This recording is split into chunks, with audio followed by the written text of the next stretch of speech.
Liri la DA bari ba khou dzula vho lugisela la matshelo izwi bari ndi nga murahu tshenzhemo ya u shuma fhasi ya tshimo tshi sinaho pfano kha mimasipala ine ya langulwa nga kha muvhuso wa thanganelano zwi tshi tevhela khetho dza mivhuso yapo ya mahola hune vhunzhi ha mimasipala a i ngo swikelela vouthu dzine dza sia hu na Lihoro line la kona u ranga phanda ḽi.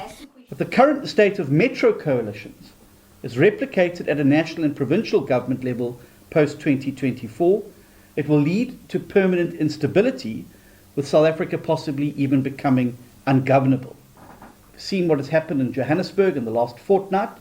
If that was replicated at a national level, the fallout for South Africa's economy and its standing in the world would be devastating.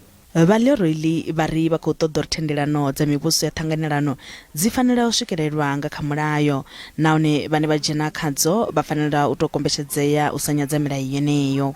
So that we do not have a fragmentation of the political system where parties that have only garnered less than 1% of the vote often act as kingmakers. Liri la DA vho dovha hafhu vha sumbedzisa uri kha u fhungudzwe tshivhalo tsha khumbelo dza u shaya fulufhelo.